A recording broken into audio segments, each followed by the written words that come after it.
40 वर्षांपासून कसत असलेल्या जमिनीवर वैदू समाजाच्या नागरिकांनी आमची स्मशानभूमी असल्याचे सांगत त्या जमिनीवर अतिक्रमण केले आहे व या जमिनीवरील उभ्या पिकात प्रेत जळत असल्याचा आरोप केलाय। त्या जमिनीवरील अतिक्रमण काढण्यात यावे या मागणीसाठी चिखली तालुक्यातील भरोसा येथील महिलेला न्याय मिळावा यासाठी भंते कश्यपली यांनी बुलढाणा जिल्हाधिकारी कार्यालयासमोर आमरण उपोषण सुरू केले आहे। सर्वांना जय भीम। माझं नाव रमाबाई लक्ष्मण जाधव, राहणार भरोसा, तालुका चिखली। माझी शेती भरोसा येथे 2.5 एकर आहे। वैदू समाजाचे लोक माझ्या शेतीमध्ये खूप नुकसान करतात आणि पिकाची बी नुकसान करतात। जेसीबी आणून मोठे गड्डे करतात आणि प्रेतही जाळतात। माझी इतकी नुकसान होते आणि शेवटी मी बोलायला गेलो तर पोलीस बंदोबस्त बोलवतात आणि माझ्यावर म्हणतात असा गुन्हा दाखल करीन तसा गुन्हा दाखल करीन। पोलीस पण आम्हाला न्याय देत नाही आणि त्यांच्याकडूनच बोलतो। आणि एकनाथ पाटील म्हणून हे ते खूप त्यांना सहकार्य करतात आणि माझ्या शेतामध्ये पण एकनाथ पाटील त्यांच्या शेतामध्ये सालाने माणूस आहे तर त्यांना बी जागा म्हणे धरा ही जागा, तर त्यांनी बी 4 घरं बांधले माझ्या शेतामध्ये। तर आमच्या भंतीजींना काही व्हावं नाही। मी भंतीजी माझ्यासाठी आमरण उपोषणला बसलेले। आमच्या भंतीजीला काही व्हावं नाही यांनी अशी दखल जिल्हाधिकारी, तहसीलदार, पोलीस यंत्रणा यांनी सर्वांनी यांची दखल घ्यायला पाहिजे भंतीजीची, नाहीतर मग मला हेच पर्याय, मी माझं आत्मदहन इथंच करणार। सर्वांना क्रांतिकारी जय भीम। माझं नाव भंते कश्यपली, भीम क्रांती दल आखाडा प्रमुख, महाराष्ट्र राज्य। मी बसलेलो आहे जिल्हाधिकारी कार्यालय बुलढाण्याच्या समोर उपोषणासाठी। अन्नत्याग उपोषण मी आज ठिकाणी करतोय। विषय असा की आमच्या रमाबाई लक्ष्मण जाधव, राहणार गावाचं नाव भरोसा, तालुका चिखली, जिल्हा बुलढाणा, या ठिकाणी गट क्रमांक 143/1 मध्ये त्यांची 2.5 एकर जमीन आहे, जे की वर्ग 2 ची आहे आणि ते गेल्या 40 वर्षापासून ती जमीन कसून खातात आहे। त्यांचा लेकराबाळाचा उदरनिर्वाह त्याच्यावरती होत आहे। परंतु गावातील काही जातीवादी समाजकंटक आहेत जे वैदू समाजाचे आहेत, ते तिच्या शेतामध्ये रोड लगत तिचं शेत आहे। त्यांचे मशानभूमी जी आहे ती 142 गट क्रमांकामध्ये आहे, तरी सुद्धा 143 गट क्रमांक असून वाहित त्या शेतीमध्ये सोयाबीन असून सुद्धा ते लोक प्रेत, ज्यांची डेथ झाली असेल ते प्रेत त्या शेतामध्ये जाळतात, पिकाचं नुकसान करतात, तिथे थडगं बांधतात आणि मोठं शेतीचं नुकसान करतात। वारंवार महसूल प्रशासनाकडे दाद मागून सुद्धा वारंवार हा आमच्याकडे एवढा मोठा गट्टा आहे, पोतं भरलेला आहे निवेदनाचं। जिल्हाधिकारी महोदयांना बाईने निवेदन दिलेलं आहे, मंडळ अधिकाऱ्याला निवेदन दिलेलं आहे, तहसीलदाराला निवेदन दिलेलं आहे। वारंवार महसूल प्रशासनाचे उंबरठे झिजवून सुद्धा या महिलेला 19 वर्षापासून न्याय मिळाला नाही। त्यासाठी मी स्वतः भीम क्रांती दल प्रमुख म्हणून आम्ही आमच्या मागण्या आहेत की शेतामध्ये जे अतिक्रमण आहे ते उठवण्यात यावं। वैदू समाजाची जी मशानभूमी आहे, आम्हाला माहितीचा कोणाचा विरोध नाही आहे। वैदू समाजाची मशानभूमी जी आहे ती पर्यायी व्यवस्था 1 लाखची जमीन आहे, 142 या गट क्रमांकामध्ये सरकारची जमीन आहे, त्या ठिकाणी वैदू समाजाला स्मशानभूमी करून देण्यात यावी। पिकाचं जे नुकसान केलेलं आहे या लोकांनी त्याचा आम्हाला मोबदला मिळावा आणि लवकरात लवकर आमच्या ज्या मागण्या आहेत तिथे जे अतिक्रमण काही लोकांनी केलं आहे ते सुद्धा उठवावं। त्यासाठी आम्ही अन्नत्याग उपोषण दिनांक 12 ऑक्टोबर 2023 पासून आम्ही या ठिकाणी केलेलं आहे। सोबत आमच्या आहेत रमाबाई लक्ष्मण जाधव। बहुजन कलावंत न्याय हक्क समिती महाराष्ट्र राज्य जिल्हा नांदेडच्या वतीने 67व्या धम्मचक्र प्रवर्तन दिनानिमित्त संघटनेचे प्रदेश उपाध्यक्ष विकास जोंधळे यांच्या मार्गदर्शनाखाली जिल्हास्तरीय बुद्ध भीमगीत गायन स्पर्धा आयोजित करण्यात आली होती। शाहीर रमेश गिरी यांच्या अध्यक्षतेखाली घेण्यात आलेल्या या स्पर्धेचे उद्घाटन उद्योजक उदयसिंग बिसिंग यांच्या हस्ते करण्यात आले।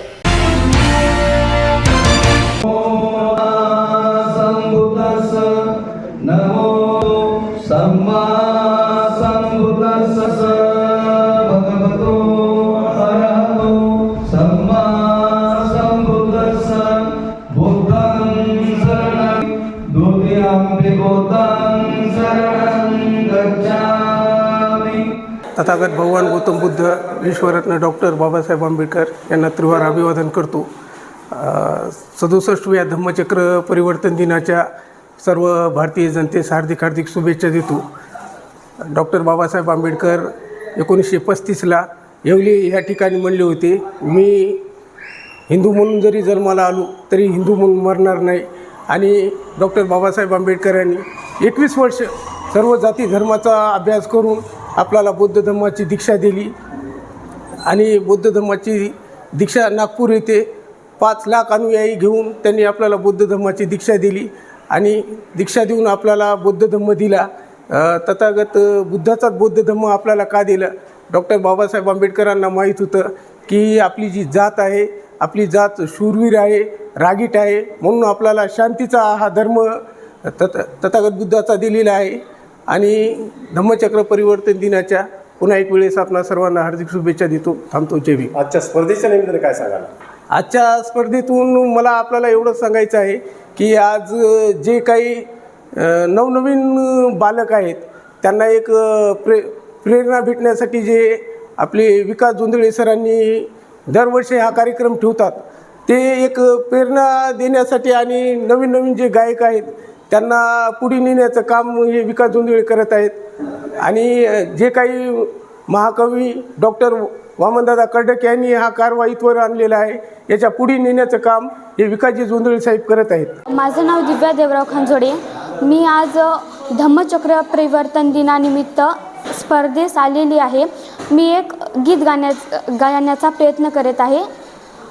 माझ्या भीमाची पुण्याई आम्हा माणूस की देई, माझ्या भीमाची पुण्याई आम्हा माणूस की देई, त्यानं दिधला मार्ग नवा साऱ्या विश्वाला बुद्ध हवा, त्यानं दिधला मार्ग नवा साऱ्या विश्वाला बुद्ध हवा. समाजान होत ज्याला टाकील दूर, तया पाहुनिया त्याचा दाटला ऊर. समाजान होत ज्याला टाकील दूर, तया पाहुनिया त्याचा दाटला ऊर. त्यानं दिधला ज्ञान दिवा साऱ्या विश्वाला बुद्ध हवा.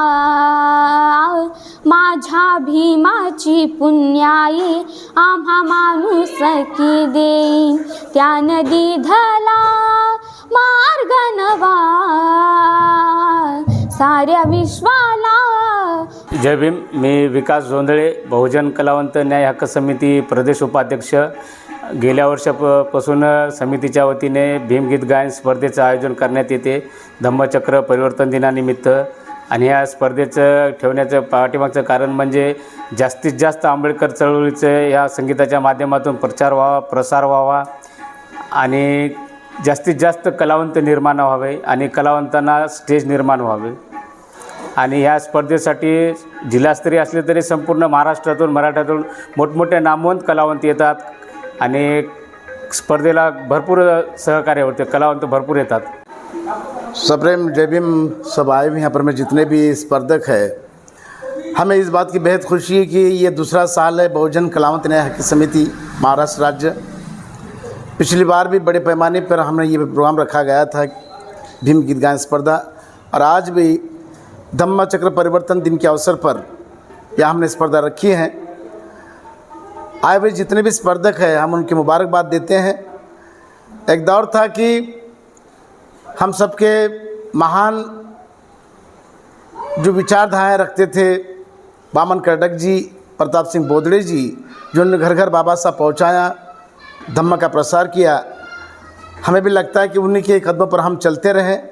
और इस बात की हमें बेहद खुशी है कि ये दूसरा साल है बहुजन कलावंत न्याय हक समिति का जो प्रोग्राम रखा गया है. महाराष्ट्र के प्रदेश के उपाध्यक्ष हैं विकास जोंधळे सर और उनकी तमाम टीम. तो आए हुए स्पर्धक से मेरी विनती है कि ज़्यादा से ज़्यादा स्पर्धक इसमें भाग लें और अपना नाम रोशन करें.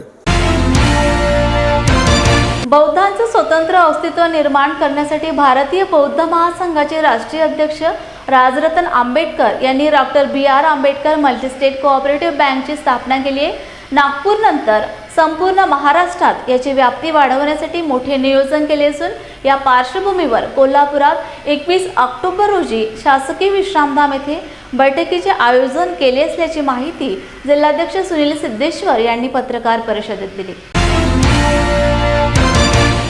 बौद्ध महासभेच्या माध्यमातून बौद्धांची स्वतंत्र व्यवस्था असायला पाहिजे अशा या संकल्पनेतून महाराष्ट्र राज्य आणि इंटरनॅशनल धर्तीवर काम करणारे डॉक्टर बाबासाहेब आंबेडकरांचे पंतू डॉक्टर राजरत्न आंबेडकर साहेब यांच्या नेतृत्वाखाली डॉक्टर बाबासाहेब आंबेडकर इंटरनॅशनल बँकेचं च्या निमित्तानं आम्ही कोल्हापूर विश्रामधाम येथे बैठक आयोजित केलेली होती. कोल्हापूर जिल्ह्याचे सर्व पदाधिकारी उपस्थित होते आणि या संकल्पनेच्या माध्यमातून एक पाऊल आर्थिक उन्नतीकडे अशा पद्धतीचा विषय घेऊन कोल्हापूर जिल्ह्यामध्ये या बौद्ध समाजातील उद्योग आणि छोट्या मोठ्या व्यवसायासाठी या बँकेचा वापर करणार आहोत. प्रत्येक समाजातील बौद्ध समाजातील तरुणांना रोजगार मिळावा. आपलाच पैसा आपलीच बँक या धर्तीवर आम्ही कोल्हापूर जिल्ह्यामध्ये चंदगड, आजरा, गडिंग्लज, करवीर, कोल्हापूर शहर इथून आलेल्या पदाधिकाऱ्यांच्या समोर आम्ही सूचित केलं की अशा पद्धतीची ही बँक जी आहे ही 4,000 सभासदांचा कोरम पूर्ण केल्यानंतर ठाण्यानंतर सांगलीनंतर कोल्हापूर जिल्ह्यामध्ये आम्ही त्याचं युनिट करणार आहोत. महाराष्ट्र राज्याचे भारतीय बौद्ध महासभेचे राज्याध्यक्ष हनुमंते साहेब, प्रवक्ते धबडगे साहेब हे 21 तारखेला येत्या शनिवारी विश्रामधाममध्ये आम्ही बैठक घेणार आहोत आणि त्याला व्यापक स्वरूप आम्ही देणार आहोत. या सेलची वर्गणी 2,500, प्रवेश फी 100 रुपये आणि फॉर्म फी 10 रुपये असं 2,610 रुपयाचा हा शेअर्स भाग भांडवल आणि आपण सर्वांना मी या चॅनेलच्या माध्यमातून महाराष्ट्रभर कोल्हापूर जिल्ह्याच्या सर्व भीम बांधवांना, बौद्ध समाजातील कार्यकर्त्यांना, चळवळीतील ज्येष्ठ आणि श्रेष्ठ नेत्यांना मी सांगू इच्छितो की आपण या बँकेचं सभासदत्व घ्या, या बँकेचं भागधारक व्हा आणि आपल्याला आर्थिक उन्नतीकडे वाटचाल करण्यासाठी आपण साथ आणि सहयोग द्यावा अशी मी या निमित्तानं विनंती करतो. नमो बुद्धाय. जय भीम. राज्यात सध्या मराठा, ओबीसी, धनगर समाजाकडून आरक्षणाची जोरदार मागणी केली जात असून त्यांची मागणी रास्तच आहे. भारतीय जनता पक्षाने 2014 पासून या समाजांना आरक्षण देण्याचे पोकळ आश्वासन दिले आहे. केंद्रात व राज्यात भाजपाचे सरकार असूनही त्यांनी कोणत्याच समाजाला आरक्षण दिलेले नाही. त्यांनी या समाजाची फसवणूक केली आहे. आरक्षणाचा प्रश्न मार्गी लावायचा असेल तर जातनिहाय जनगणना केली पाहिजे आणि काँग्रेस सत्तेत आल्यानंतर जातनिहाय जनगणना होईल व आरक्षणाचा प्रश्नही मार्गी लावेल असा विश्वास महाराष्ट्र प्रदेश काँग्रेस कमिटीचे अध्यक्ष नाना पटोले यांनी व्यक्त केला आहे. सरकार में भ्रष्ट व्यवस्था बनी हुई है, ये तो छुपा नहीं है. खुद ही देश के प्रधानमंत्री 70,000 करोड़ के इरिगेशन का घपले की बात करते हैं और 8 दिन के बाद वो सब लोगों को मंत्रिमंडल में लेते हैं. तो उसके लिए अब ये भ्रष्ट व्यवस्था ये मंत्रिमंडल में है, इसको कोई नकार नहीं सकता. एक सीनियर IPS अधिकारी मीरा बोनवलकर ने जिस तरह से आज आरोप लगाया और उनकी किताब में कल उन्होंने लिखा था, एक दादा ने उस समय मुझे पुलिस की जमीन बिल्डर को बेचने के लिए कहा था, लेकिन हमने उस समय वो उसको बेचने नहीं दी. और आज उन्होंने खुलासा किया कि यही अजित पवार तब पालक मंत्री थे और इनके वजह से वो जमीन बेचने की बात हुई थी. तो ये मतलब है कि ये सरकार में कुछ दाल काली नहीं, पूरी दाल ही काली है. और इसलिए सिटिंग हाईकोर्ट के जज के माध्यम से इसकी जांच हो और दूध का दूध पानी का पानी होए, ये भूमिका कांग्रेस पार्टी की. और तब तक जांच पूरी नहीं होती तब तक अजित पवार ने इस्तीफा देना चाहिए, ये मांग कांग्रेस करती. फक्त सावजी मॅजिक पेस्ट घरी आणा. पेस्ट कढईत घाला, फक्त पाणी टाका आणि वेजीज टाका. तुमची रुचकर वेज करी तयार. Saoji magic paste veg non veg करण्याची सगळ्यात सोपी पद्धत. हुआ बहू? माँ, पाइल्स की बहुत तकलीफ हो रही है. तो तुम गुदरोग सर्जन के पास क्यों नहीं गई? देखो, जैसे हार्ट के लिए हार्ट स्पेशलिस्ट, ब्रेन के लिए ब्रेन स्पेशलिस्ट, तो पाइल्स के लिए पाइल्स स्पेशलिस्ट क्यों नहीं? स्त्री हो या पुरुष, टॉयलेट में तकलीफ केवल पाइल्स ही नहीं और भी कई प्रकार के गुदरोग तथा कैंसर भी हो सकता है. इसीलिए इसकी प्रत्यक्ष जांच जरूरी है. ठीक है माँ, पर जांच के लिए हम जाएंगे कहाँ? वही काले आयुर्वेदिक पाइल्स हॉस्पिटल में. लेकिन माँ, प्रेगनेंसी में पाइल्स की दवाइयाँ? प्रेगनेंसी में आयुर्वेदिक दवाइयाँ सुरक्षित होती है. जनहित में जारी। काळे आयुर्वेदिक पाइल्स हॉस्पिटल, औषधि चिकित्सा तथा सर्जरी ट्रीटमेंट उपलब्ध। हमारा पता उमरेड रोड, दिघौरी बस स्टॉप के पास, नागपुर। अधिक जानकारी के लिए वेबसाइट पर जाएं kalepileshospital.com। Nagpur is famous for संतरे, टाइगर, 0 माइल और साउजी खाना। और साउजी खाने को उसका असली स्वाद देते हैं साउजी मसाले, जिससे बनता है ऑथेंटिक साउजी खाना। मसालों में मसाले अहिरकर ग्रुप के साउजी मसाले।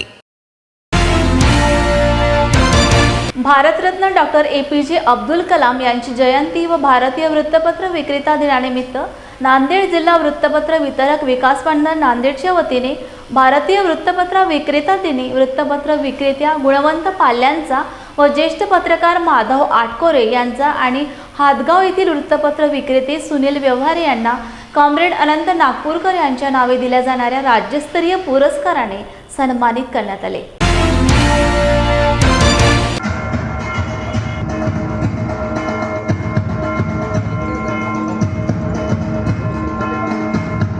आज आपल्या देशाचे राष्ट्रपती APJ अब्दुल कलाम यांच्या जयंतीच्या दिवशी या ठिकाणी नांदेड जिल्हा वृत्तपत्र वितरक विकास मंडळाच्या वतीनं 24वा वर्धापन दिन या ठिकाणी साजरा करण्यात आलेला आहे।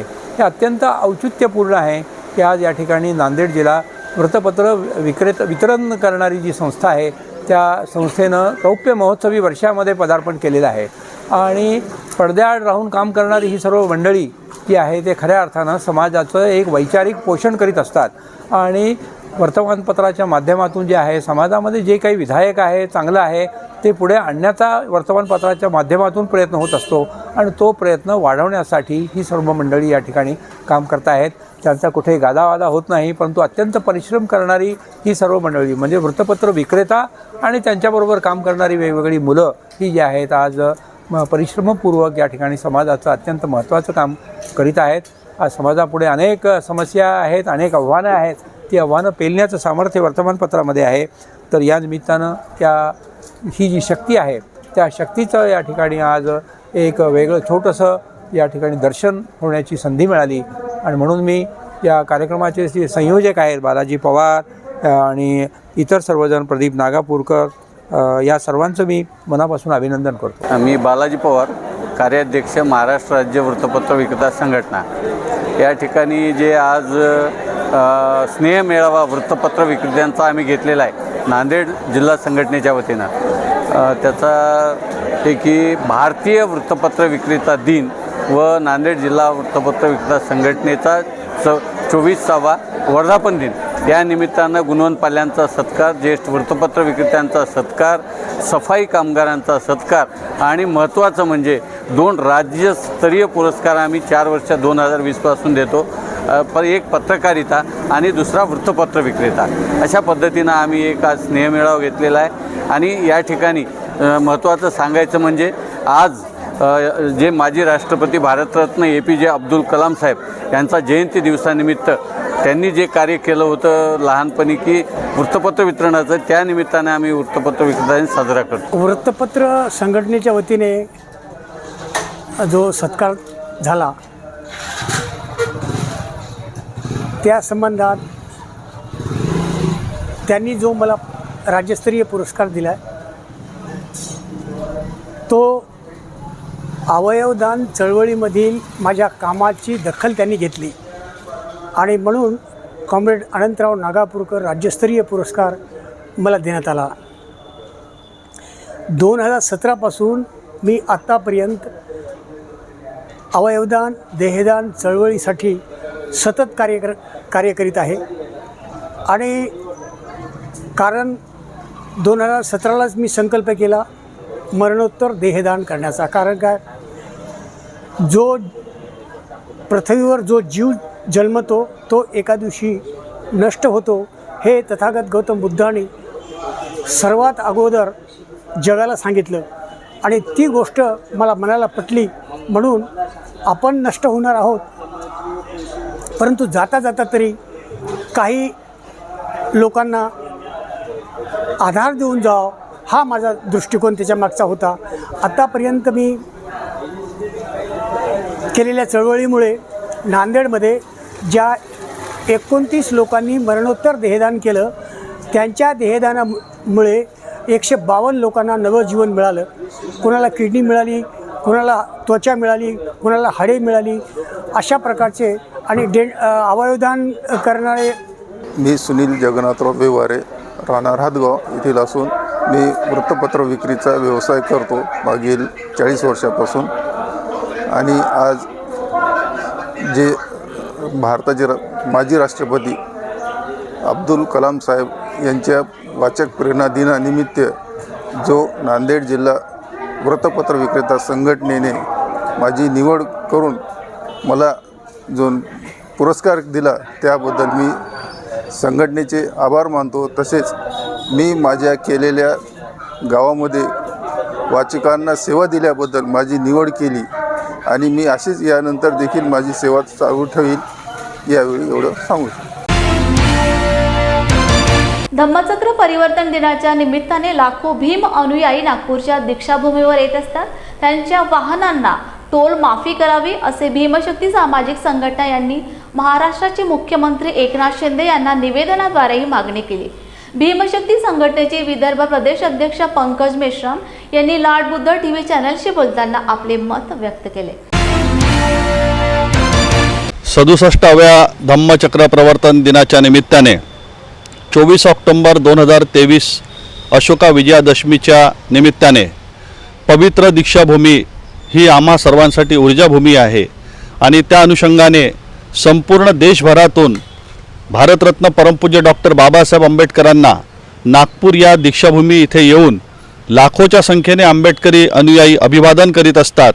आणि संपूर्ण देशभरातून येणारी जी वाहनं आहेत, आंबेडकरी अनुयायी ज्या वाहनांनी या नागपूर शहरामध्ये येतात त्या सर्व वाहनांचा टोल माफी राज्य शासनाने करावी अशी मागणी आम्ही भीमशक्ती सामाजिक संघटनेच्या वतीने या राज्याचे मुख्यमंत्री एकनाथजी शिंदे यांना केलेली आहे.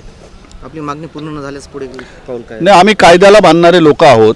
कायद्याच्या चौकटीत राहून परमपूज्य डॉक्टर बाबासाहेब आंबेडकरांनी आम्हाला भारतीय संविधान दिलेलं आहे आणि संवैधानिक पद्धतीनेच आम्ही ती मागणी केलेली आहे. आणि बुद्धाच्या तत्वाप्रमाणे शांतीचा संदेश द्यावा या हेतूने एकीकडे राज्यामध्ये अनेक कार्यक्रमांना टोल माफी दिल्या जाते, मग परमपूज्य डॉक्टर बाबासाहेब आंबेडकरांना अभिवादन करण्यासाठी येणाऱ्या लाखोच्या संख्येतील भीम अनुयायांना राज्य शासनाने टोलमाफी देणं हे त्यांचं कर्तव्य आहे. म्हणून आम्ही भीमशक्ती संघटनेच्या वतीने त्यांना विनंती केली आहे की कृपया आपण राज्यभरातून येणाऱ्या सगळ्या वाहनांना त्या दिवशी टोलमाफी द्यावी. कोल्हापूर जिल्हा हुपरी शहरातील बुद्ध विहारामध्ये भारतीय बौद्ध महासभेच्या वतीने महिलांचं 10 दिवसांचं शिबिर संपन्न झाले. महिलांनी पांढरी शुभ्र वस्त्र घालून बाबासाहेबांचा आणि तथागत गौतम बुद्धांचा जय जयकार करून गावातून फेरी काढण्यात आली.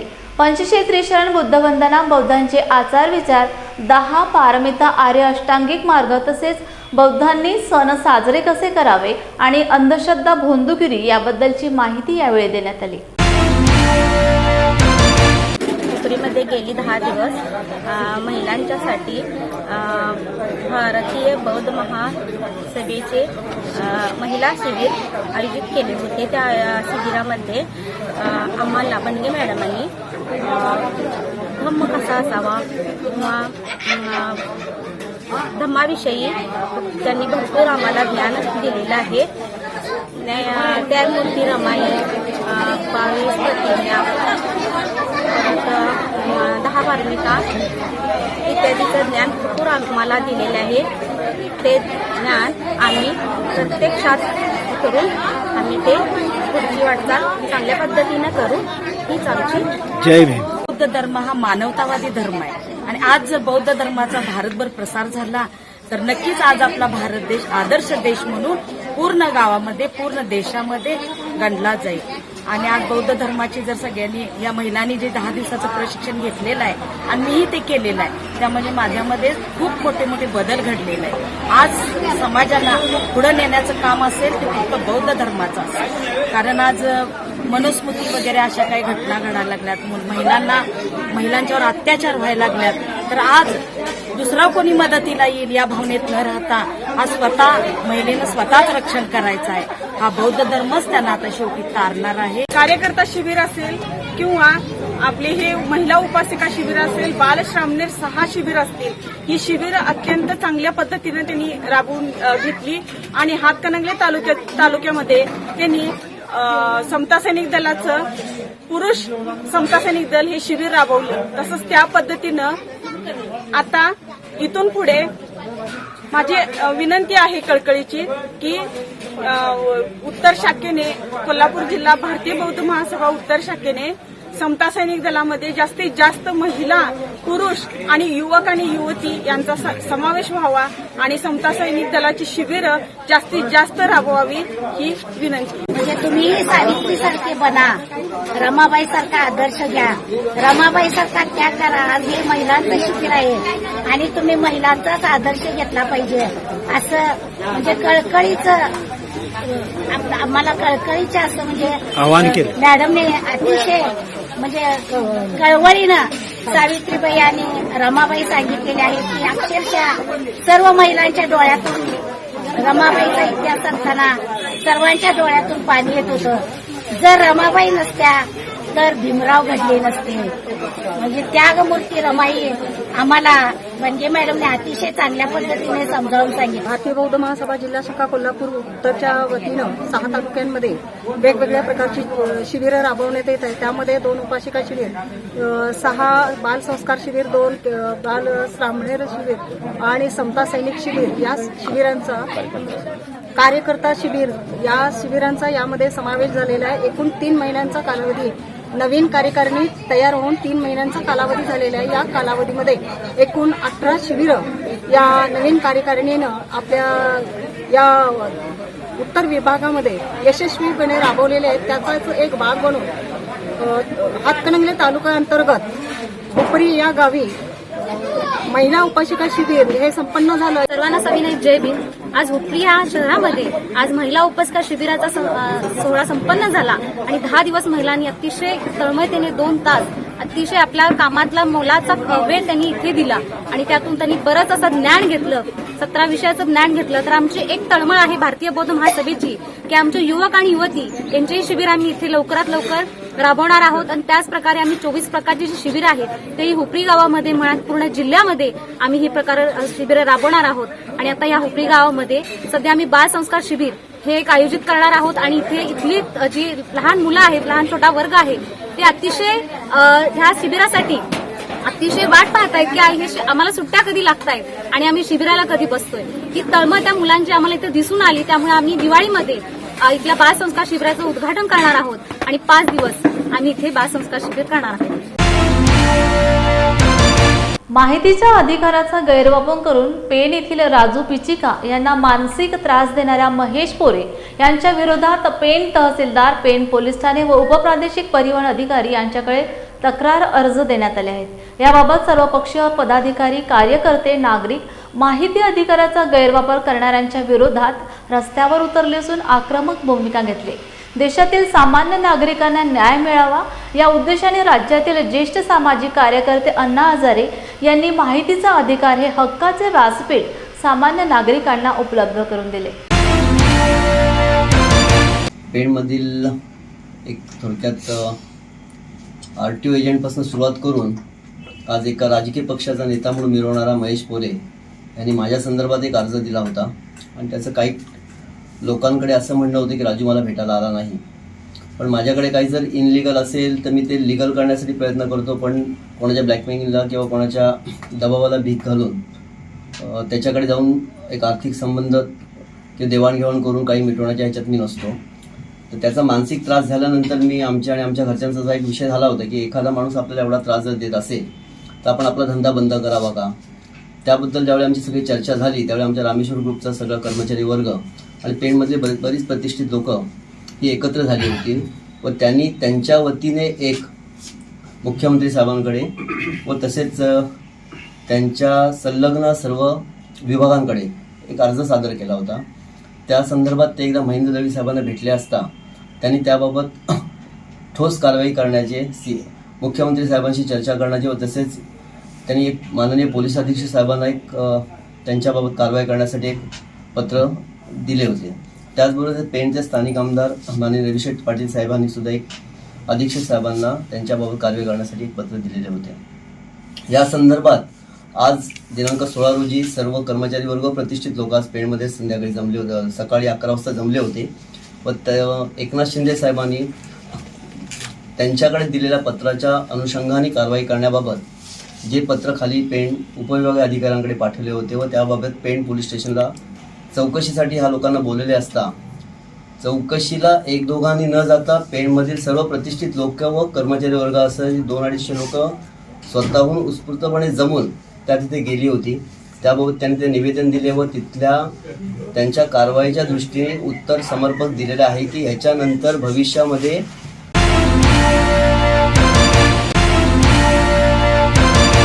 फक्त सावजी मॅजिक पेस्ट घरी आणा, पेस्ट कढईत घाला, फक्त पाणी टाका आणि वेजीज टाका, तुमची रुचकर वेज करी तयार। Saoji magic paste veg non veg करण्याची सगळ्यात सोपी पद्धत। हुआ बहू? माँ, पाइल्स की बहुत तकलीफ हो रही है। तो तुम गुदरोग सर्जन के पास क्यों नहीं गई? देखो, जैसे हार्ट के लिए हार्ट स्पेशलिस्ट, ब्रेन के लिए ब्रेन स्पेशलिस्ट, तो पाइल्स के लिए पाइल्स स्पेशलिस्ट क्यों नहीं? स्त्री हो या पुरुष, टॉयलेट में तकलीफ केवल पाइल्स ही नहीं और भी कई प्रकार के गुदरोग तथा कैंसर भी हो सकता है, इसीलिए इसकी प्रत्यक्ष जांच जरूरी है। ठीक है माँ, पर जांच के लिए हम जाएंगे कहाँ? वही काले आयुर्वेदिक पाइल्स हॉस्पिटल में। लेकिन माँ, प्रेगनेंसी में पाइल्स की दवाइयाँ? प्रेगनेंसी में आयुर्वेदिक दवाइयाँ सुरक्षित होती है। जनहित में जारी काले आयुर्वेदिक पाइल्स हॉस्पिटल, औषधि चिकित्सा तथा सर्जरी ट्रीटमेंट उपलब्ध। हमारा पता उमरेड रोड दिघौरी बस स्टॉप के पास नागपुर। अधिक जानकारी के लिए वेबसाइट पर जाएं kalepailshospital.com। Nagpur is famous for संतरे, टाइगर, 0 माइल और साउजी खाना। और साउजी खाने को उसका असली स्वाद देते हैं साउजी मसाले, जिससे बनता है ऑथेंटिक साउजी खाना। मसालों में मसाले अहिरकर ग्रुप के साउजी मसाले। तेल्हारा तालुक्यातील दानापूर येथील विनोद विरघट राज्यकर अधिकारी यांनी त्यांच्या वडिलांच्या स्मृतिदिनानिमित्त गरुडधाम स्मशानभूमी दानापूर येथे जलकुंभ उपलब्ध करून दिले। या जलकुंभाचा लोकार्पण सोहळा संपन्न झालाय। यावेळी पूज्य भंते शाक्यपुत्र राहुल यांनी धम्मदेसना दिली। हा सर्व कार्यक्रम गरुडधाम स्मशानभूमी दानापूर येथे घेऊन विरघट परिवाराने समाजापुढे एक आदर्श निर्माण केला। या कार्यक्रमामध्ये विविध विभागातील अधिकारी, सामाजिक कार्यकर्ते यांनी हजेरी लावली। लोकार्पण होत आहे। आज 13 ऑक्टोबर 2023 रोजी सर्व आपल्या गावाचे सरपंच मॅडम आहेत, या सर्व मान्यवरांच्या उपस्थितीमध्ये या जलकुंभाचं आपण लोकार्पण बनवलं। मांगने वाले समाज में दलाल पैदा होते हैं और देने वाले समाज में लाल पैदा होते हैं। बाबासाहेबांनी लाल बनवलं तुम्हाला। आम्ही लाल बनलो नाही, आम्ही आजही मागणारे बनलो। बऱ्याच लोकांना, खूप लोकांना असं वाटते की भंतेजीनं राजकीय बोलू नये। अरे बाबा, हे संविधानाने मला चिवर दिलं, हे चिवर आहे ना, हे संविधानाने मला अधिकार दिला चिवर घालण्याचा। या देशामध्ये 1250 वर्ष अखंड भारतामध्ये बौद्ध धम्म नांदत होता आणि त्या बौद्ध भिक्खूंच्या कत्तले पुष्यमित्र शुंग सत्तेत येता बरोबर झाला। एका भिक्षूची मान कापून आणल्यास त्याला 100 सोन्याच्या मोहरा दान दिल्या जाईल। भिक्षूला पकडता बरोबर त्याला कापायचे आणि त्याची मानेवर 100 सोन्याच्या मोहरा घेऊन जायचे।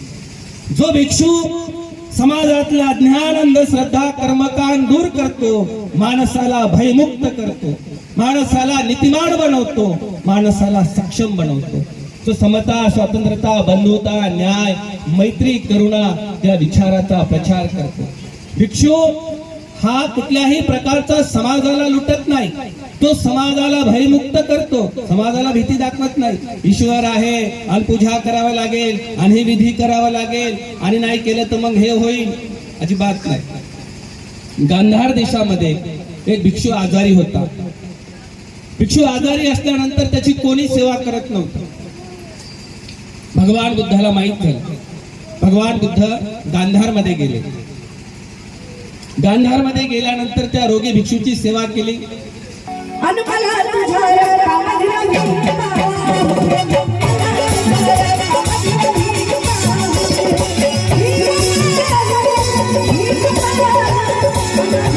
Thank you.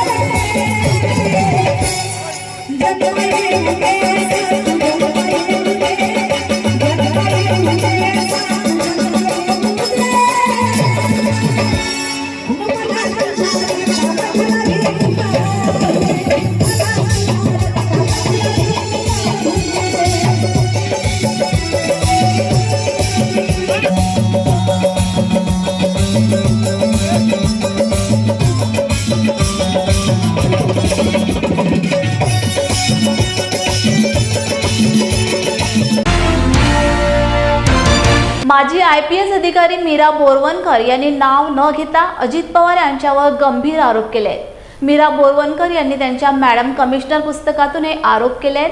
दरम्यान अजित पवार यांचे कट्टर समर्थक आमदार अमोल मिटकरी यांनी बोरवणकर यांचा बोलविता धनी हा आमचातीलच पण आमच्या गटात नसलेला दुसऱ्या गटातील नेता असल्याचं म्हटलंय. केवळ भंगार पुस्तकाची विक्री व्हावी यासाठी हे आरोप करण्यात आल्याचे मिटकरी यांनी म्हटलंय. मीरा बोरवणकरांचं जे भंगार पुस्तक आहे मॅडम कमिशनर म्हणून, त्या पुस्तकाला कुठेतरी प्रसिद्धी मिळावी, त्या पुस्तकाची विक्री व्हावी आणि त्या पुस्तकाच्या विक्रीच्या माध्यमातून त्यांना प्रसिद्धीची हाव असल्यामुळे बिनबुडाचे आरोप बोरवणकरांनी केलेले आहेत. त्यामुळं बोरवणकरांनी जर ते आरोप सिद्ध नाही केले, कारण माझ्याकडे काही असे डॉक्युमेंट त्या काळातले 2010-11च्या दरम्यान मोठ्या मंत्र्यांचे काही संभाषणाचे ऑडिओ पण आहेत की ज्यामध्ये खरं त्यातलं मास्टर माइंड कोण हे लक्षात येतं. बोरवणकरांचे आरोप बिनबुडाचे आहेत. त्यांनी जर ते सिद्ध नाही केले तर त्यांनी कायदेशीर कारवाईला सामोरं. रिपब्लिकन पक्षाचे राष्ट्रीय अध्यक्ष व केंद्रीय सामाजिक न्याय राज्यमंत्री रामदास आठवले साहेब यांनी पुढाकार घेत व मार्गदर्शनाखाली भीमछाया सांस्कृतिक केंद्र सांताक्रूज पुणे मुंबई येथे महत्त्वाची बैठक संपन्न झाली व डॉक्टर बाबासाहेब आंबेडकर यांच्या स्वप्नातील बौद्ध धम्म दीक्षा सोहळा 15 व 16 डिसेंबर रोजी रेसकोर्स मुंबईत होणाऱ्या या कार्यक्रमासंदर्भात रामदासजी आठवले साहेब केंद्रीय समाज कल्याण मंत्री यांनी या बैठकीला मार्गदर्शन केले. त्याचप्रमाणे तो धम्मदीक्षा घेतो. थायलंडचा राजा भूमिबोल राजगादीवर बसला, तिथून काही दिवस धम्मदीक्षा घेतली, बुद्ध विहारात राहिला आणि पुन्हा मग धम्मदीक्षा काही दिवस घेऊन पुन्हा आपल्या राज्यावर जाऊन बसला. अशा परंपरेने धम्माला सुप्रीम मानून सगळ्यांच्या कल्याणासाठी त्यांनी जगवलेलं आहे, जतन केलं आहे. भव्य भव्य विहार बांधली. आम्ही विहार बांधला पाहिजे. आज मुंबईमध्ये आपला एवढा मोठा लागतो तसं पाहिजे. मुंबईमध्ये एखादा भव्य दिव्य विहार का आपण बांधू नये? मोठं विहार का असून आपले लहान लहान विहार तिकडे आहे, शेकडो विहार आपले मुंबईमध्ये आहे, छोटे मोठे. पण भव्य एखादा मोठं विशाल विहार का बांधू नये? त्यासाठी संकल्प करून आठवले साहेबांची आम्हाला मदत आहे. आठवले साहेबांनी सरकार आमच्या पाठीशी उभे आहे. तर चंबूरखेडा नगर येथे एक मोठी जागा आहे म्हणून 5 माळ्याचं उद्घाटन तिच्या हातात आहे आणि त्याच ठिकाणी 14 माळ्याचं उद्घाटन बांधायचं आमचं संकल्प आहे. की मूळमध्ये भव्य दिव्य असं विहार असू दे, आपल्या बौद्धांचं ते त्याच्यानी पूर्ण होऊन येऊ दे आणि वाटू दे की एवढं विहार आमच्या मुंबईमध्ये त्या ठिकाणी 2 फ्लोअर आपली लेणी ही बौद्ध बुद्धाची लेणी आपल्याला अनेक ठिकाणी पाहायला मिळतात. अजंठा एलोरा आहे, कारला आहे, एलकोंडा आहे, महाड आहे, अनेक ठिकाणी नाशिक आहे, अनेक ठिकाणी बौद्ध लेणी आपल्याला पाहायला मिळतात. सगळा इतिहास आहे, पण आपल्याला 16 डिसेंबरच्या कार्यक्रमात अनेक जगातल्या मान्यवरांना 15 तारखेला बाजूलाच असणारा तो डोम आहे, त्या ठिकाणी एक कार्यक्रम 15 तारखेला होईल आणि 16 तारखेला मोठी सभा आहे. तो दीक्षा समारोह समितीच्या वतीने आयोजित केलेला भव्य कार्यक्रम आहे, विराट कार्यक्रम आहे, तो त्या ठिकाणी होणार आहे. आपण वस्तीमध्ये आतापासून पक्षाचे लोक आहे, बौद्ध पंचायत समितीचे आहे, बुद्धिस्ट सोसायटी ऑफ इंडियाचे लोक आहेत, रिटायर्ड अधिकारी आहे, रिटायर्ड कर्मचारी आहे, महिला मंडळ आहे, तरुण मित्र मंडळ आहे. या सगळ्यांनी संपर्क एका एका गोष्टीमधून 1000 व्यक्ती प्रसिद्ध निघाल्या पाहिजे. परभणी जिल्ह्यातील पाथरी शहरात जणू काही इंग्लिश शाळांचे पेवस फुटले की काय अशी परिस्थिती निर्माण झाली आहे. त्यातच शासनाने ठरवून दिलेल्या जागेवरच शाळा चालवाव्यात असा नियम असताना मात्र मंजुरी एका जागेची तर प्रत्यक्षात शाळा दुसऱ्या ठिकाणी भरवल्या जात आहेत. 16 ऑक्टोबर रोजी उपोषणास बस आनंदवन शाळेचे प्रमुख डॉक्टर सलीम शेख व ज्यांच्यावर आरोप केले ते गोदावरी इंग्लिश शाळेचे संचालक शेख सलीम अर्थातच दोन्हीही सलीम यांच्याशी बातचीत केली आमचे प्रतिनिधी LR कदम यांनी. पाहूयात. मी आता परभणीच्या पाथरी तहसील कार्यालयासमोर बसलेला आहे आणि यासाठी बसलो आहे की पाथरी शहरामध्ये बोगस शाळा, इंग्लिश बोगस शाळाचं पेव फुटले असं म्हणायला काही कमी वाटू देऊ नका. कारण या ठिकाणी बोगस शाळेच्या संदर्भानं बोगस शाळेवर कारवाई करावं म्हणून या ठिकाणी आनंदवन इंटरनॅशनल इंग्लिश स्कूलचे संस्थापक अध्यक्ष माननीय डॉक्टर सलीम शेख उपोषणाला बसलेले आहेत. त्यांच्याकडनं आपण जाणून घेऊ कशासाठी उपोषणाला बसलेत, काय मागण्या आहेत त्याच्या. सर, मला सांगा काय मागण्या आहेत आपल्या? मी पाठीमागे 2014 पासून या पाथरी शहरामध्ये इंग्लिश स्कूल चालवतो आहे. मागच्या जून महिन्यामध्ये मी उपसंचालक औरंगाबाद शिक्षण यांना अशी विनंती केली होती की पाथरी शहरातील अनधिकृत शाळा बंद कराव्या. त्या अनुषंगाने उपसंचालकांनी गटशिक्षण अधिकारी पाथरी यांना आदेश देऊन पाथरी शहरातील अनधिकृत शाळांची माहिती घेतली. रीतसर माहिती गटशिक्षणाधिकारी पाथरी यांनी उपसंचालक औरंगाबाद यांना दिल्या. त्यामध्ये त्यांनी 4 शाळांची नावं स्पष्टपणे नमूद केले की ह्या शाळा अनधिकृत आहेत. त्या शाळा म्हणजे golden dream English school Pathri, Godavari Dudhna English school Pathri, little flower English school Pathri आणि जीनियस किड पाथरी या शाळा त्यांनी अनधिकृत म्हणून घोषित केलेल्या आहेत. 25 ऑगस्ट 2023 रोजी हा अहवाल त्यांनी सादर केलेला आहे. मात्र त्या अनुषंगाने त्यांनी कारवाई मात्र शून्य केलेली आहे, काहीही केलेलं नाही आणि ती कारवाई करण्यासाठी ती टाळाटाळ करत आहे. त्या कारवाईसोबतच इतर अजून 2-3 शाळा आहेत ज्यांचा तपासणी माननीय गट शिक्षण अधिकारी यांनी केलेला नाही. का केला नाही, हे तो पुरस्कार केला नाही का, हा पण एक संशय आहे की बाकीच्या शाळा पण अनधिकृत आहेत का. नाही, मला या ठिकाणी आवर्जून शेख सरांना विचारायचं, डॉक्टर साहेबांना. मला सांगा डॉक्टर साहेब, आपल्यावर सुद्धा 2019मध्ये गुन्हा दाखल झाला होता, त्याबद्दल काय माहिती आपल्याला? सर, शाळेची परवानगी घेऊनच शाळा सुरू केली होती. आमच्या संस्था अंतर्गत काही वाद झाला आणि त्या वादाचा फायदा माननीय गट शिक्षण अधिकारी यांनी घेतला आणि माझ्यावर गुन्हा दाखल केला. ॲक्च्युली माझ्यावर गुन्हा दाखल करण्यापूर्वी रीतसर काही कारवाई असतात, त्या कारण आवश्यक होतं. मात्र गट शिक्षण अधिकारी यांनी घाईगंधळामध्ये डायरेक्ट गुन्हा दाखल केला माझ्यावर. काही हरकत नाही, कोर्टामध्ये जे सिद्ध होईल ते मला मान्य असेल. पण ज्यावेळेस माझ्यावर गुन्हा दाखल केला त्यावेळेस माननीय गट शिक्षण अधिकारी पाथरी तत्कालीन त्यांनी इतर शाळांच्या पण तपासण्या करणं आवश्यक होतं. इतर शाळा अनधिकृत आहे का ते पाहणं आवश्यक होतं आणि त्यांच्यावर गुन्हे दाखल करणं पण आवश्यक होतं. पण तसं न करता त्यांनी हेतुपुरस्सर फक्त माझ्यावर गुन्हा दाखल केला. हा एक संशयास्पद मुद्दा आहे. तर हा एक पाथरी शहरामधील ज्या बोगस शाळा आहेत इंग्लिश स्कूलच्या, त्या संदर्भानं एक जे विद्यार्थी आहेत त्यांच्या पालकांसाठी एक फार मोठी चुकीची प्रक्रिया किंवा आपण काय म्हणतो त्यांच्यासाठी नुकसानदायक मोठी घंटा म्हणायला काही अडचण नाही. कारण थेट विद्यार्थी आणि पालकांसोबत हा खेळ चालू आहे. पालकांनी आणि विद्यार्थ्यांनी सावध होऊन आपल्या मुलाला योग्य शाळेमध्ये ॲडमिशन देणं हे गरजेचं आहे. दुसऱ्या बाजूला हे सगळं असतानाही हा खेळ प्रशासकीय यंत्रणेच्या मनमानीपणाचा कळस आहे का जाणीवपूर्वक हे सगळं केल्या जाते, कोण आश्रय देतं या शाळांना, हा एक संशोधनाचा भाग या ठिकाणी तयार झालेला आहे. आता प्रशासकीय लेवलवर या बोगस शाळांच्या संदर्भानं काय कारवाई होते हे पाहणं औत्सुक्याचं ठरणार आहे. लॉर्ड बुद्धा TV करिता मी LR कदम, पाथरी, परभणी. आणि सदरील शाळेमध्ये आज रोजी 150 ते 200 विद्यार्थी शिक्षण घेत आहेत. डॉक्टर सलीम शेख हे थेट आरोप करतायत की तुमची शाळेची मान्यता ज्या ठिकाणी पाहिजे त्या ठिकाणी नाही आरोप करतायत. काय तथ्य? नाही सर, आरोप करणं हा वेगळी गोष्ट झाली, पण ते सिद्ध होणं हे गरजेचं आहे. आरोप कसा आहे त्यांचा की ते एकीकडे अर्ज करत आहे आणि दुसरीकडे स्वतःच निर्णय घेत आहेत. एकीकडे शिक्षणाधिकाऱ्याकडे ते अर्ज करतात की UDIS क्रमांक सदरील शाळेचा बंद करा आणि दुसरीकडे लगेच पोस्ट करतात की सदरील शाळेचा UDIS जिल्हा स्तरावरून बंद करण्यात आला. आणि ह्या लवकरात लवकर याच्या विरोधात मी कोर्टामध्ये यांच्या स्त्रीवर मानहानीचा गुन्हाही दाखल करण्याचा प्रयत्न करणार आहे. कारण जिल्हा स्तरावरून कुठल्याही प्रकारे आमच्या शाळेचा UDIS क्रमांक बंद करण्यात आलेला नाही आहे.